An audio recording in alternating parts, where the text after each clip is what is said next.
샬롬, 우리 주 예수 그리스도의 이름으로 평안을 전합니다. 오늘 우리는 예수님의 신부된 성도들이란 주제로 함께 은혜를 나누고자 합니다.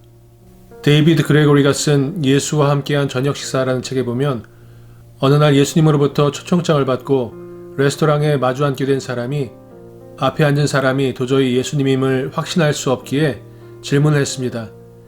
당신이 예수님이시라면 지금 내 앞에 있는 이 와인을 물로 바꿀 수 있습니까?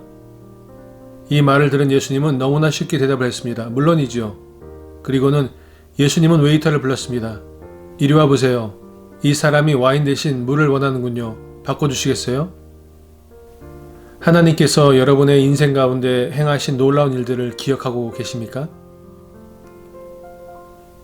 6월절에 예수께서 예루살렘에 계시니 많은 사람이 그의 행하시는 표적을 보고 그의 이름을 믿었으나 예수는 그의 몸을 그들에게 의탁하지 아니하셨으니 이는 친히 모든 사람을 아시며 또 사람에 대하여 누구의 증언도 받으실 필요가 없었으니 이는 그가 친히 사람의 속에 있는 것을 아셨음이니라.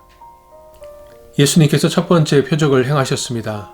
그것이 가나의 혼인잔치에서 물이 포도주가 되게 한 사건이었습니다. 포도주를 만들었다는 이야기는 기독교의 성경에만 나오는 게 아니라 이미 헬라 신화에 나옵니다.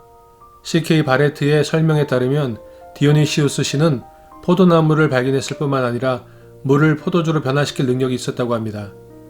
이런 기적들은 디오니시우스 예배에서도 일어났습니다. 기원전 5세기의 고고학 연구에서 이런 것들의 증거들이 나왔습니다. 요한복음 공동체는 이런 신화들을 알고 있었을 겁니다. 오늘 우리에게 본문을 읽으며 깨달아야 하는 깊은 영성이 필요합니다. 그것은 신학적 영성이기도 합니다. 성경 본문이 말하는 핵심 메시지를 포착할 수 있는 영성을 가리킵니다. 오늘 본문에서 물이 포도주가 변했다는 사실 자체는 그렇게 중요한 게 아닙니다. 앞서 말한 대로 이미 헬라 신화에 등장하는 요소들입니다.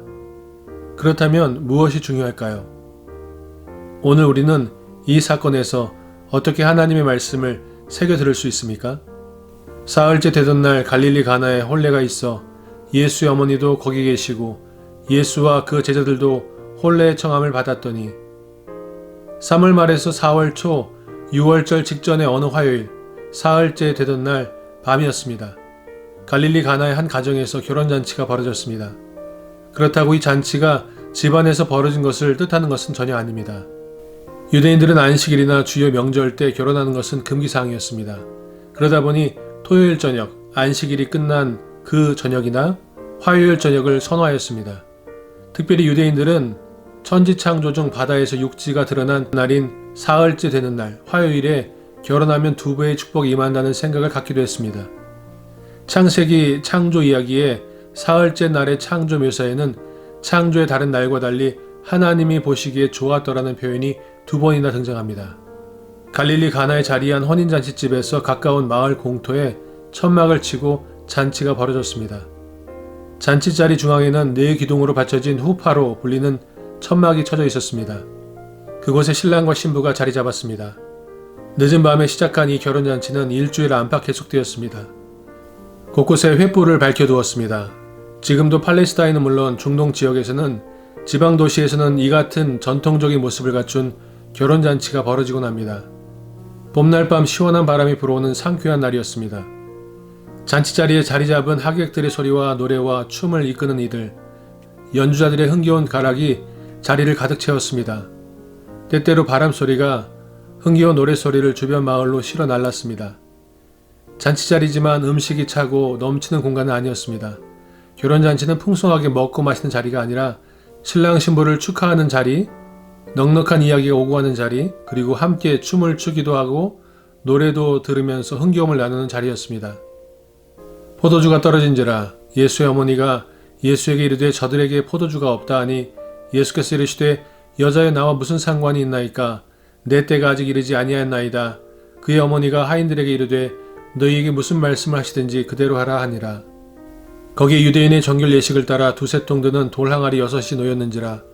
예수께서 그들에게 이르시되 항아리에 물을 채우라 하신즉 아기까지 채우니 이제는 떠서 연회장에 갖다 주라 하심에 갖다 주었더니 연회장은 물로 된 포도주를 맛보고도 어디서 났는지 알지 못하되 물도온 하인들은 알더라. 연회장이 신랑을 불러 말하되 사람마다 먼저 좋은 포도주를 내고 취한 후에 낮은 것을 내거늘 그대는 지금까지 좋은 포도주를 두었도다 하니라. 예수님은 가나의 혼인잔치를 통하여 하나님의 영광을 드러내셨습니다. 성서 기자들이 보도하는 기적 이야기는 그야말로 사인, 즉 표징입니다. 그것은 어떤 것을 가리킨다는 뜻입니다. 기적은 달을 가리키는 손가락입니다. 중요한 건 손가락이 아니라 달인데도 불구하고 사람들은 자꾸 손가락에 매달립니다. 무슨 말을 하는지 감이 안 잡힌다고 생각할 분들이 있을 겁니다. 성서가 말씀하는 걸 그대로 믿으면 되지 거기서 무슨 손가락과 달 이야기를 하느냐 하고 말입니다. 그러나 여러분, 성서 언어가 가리키는 근원적인 생명의 세계로 눈을 돌리지 않으면 우리는 성서 안으로 들어갈 수 없습니다. 그래서 저는 지금 성서 기자들의 생각을 여러분에게 전하는 중입니다. 요한은 이 기적이 첫 번째라고 말합니다. 헬라어 아르케는 순서에 따른 첫 번째란 뜻만이 아니라 근원적인, 1차적인 이라는 뜻이 있습니다. 말하자면 포도주 사건은 예수님의 공생애에서 첫 번째 행한 것이라는 의미보다는 본질적인 사건이라는 의미에 가깝습니다. 그것의 본질적인 의미, 그것의 1차적인 의미는 바로 예수님의 영광, 헬라어로 독사, 예수님의 영광입니다. 기독교 신앙은 기적을 중심으로 한 호기심 천국이 아닙니다. 기적, 꿈, 비전, 선교 등등 이런 것들이 아니라 예수님의 영광이 중심입니다. 이런 말이 여러분의 생각을 더 복잡하게 하는 것 같습니다. 도대체 예수의 영광이라니 손에 잡히지 않죠? 당연합니다. 2000년 전 기독교 공동체들이 경험하고 인식한 예수의 영광을 우리가 쉽게 따라갈 수 없습니다. 그래서 사람들은 쉬운 것에만 눈독을 들입니다. 기적 현상에만 심취합니다. 물이 포도주가 되었다네 하는 소문만을 퍼뜨립니다. 다시 묻습니다. 예수님의 영광이 무슨 뜻인가요? 포도주 사건이 가리키고 있는 그 예수님의 영광은 무엇입니까? 영광이라는 단어는 오직 하나님에게만 해당됩니다. 지금은 가문의 영광이라는 말도 있지만 원래 성서 언어에서 사람에게는 사용될 수 없었습니다. 예수님의 영광이라는 말은 하나님의 영광이 그에게 현시되었다는 뜻입니다. 물론 마리아의 요청에 대해서 아직 제때가 오지 않았습니다 하신 예수님의 답변을 보면, 그리고 예수님을 모두 알아본 게 아니라는 사실을 전제한다면 이 현시가 완전하게 일어난 것은 아닙니다.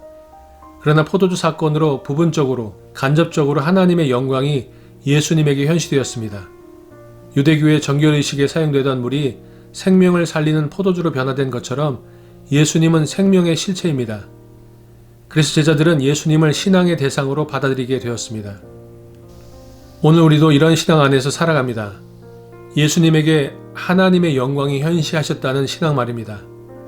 이는 곧 예수님과 하나님의 일치를 의미합니다. 우리는 하나님을 직접 볼 수 없습니다. 그러나 예수님에게 나타나는 구원 사건에서 하나님의 영광을, 그의 현존을 경험합니다. 예수님을 통해서 물이 포도주로 변한 것 같은 존재론적인 변화가 가능합니다. 가장 궁극적인 변화는 우리가 부활의 몸으로 변화하는 것입니다. 부활의 첫 열매인 예수님을 믿는 사람에게는 하나님의 영광의 빛이 비춰집니다. 기독교인은 그런 희망으로 살아가는 사람입니다. 바로 여기에 우리 운명의 미래가 달려 있습니다.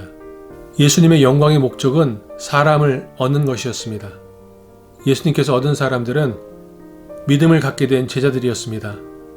예수께서 이 첫 표적을 갈릴리 가나에서 행하여 그의 영광을 나타내심에 제자들이 그를 믿으니라. 저와 여러분, 우리 모두는 마지막 날 하나님 아버지의 나라에 들어가게 될 것입니다. 그리고 우리가 하나님 아버지의 나라에 들어가는 그날에 우리 앞에 펼쳐질 것은 가나의 혼인잔치와 같은 혼인잔치가 우리 앞에 펼쳐져 있을 것입니다.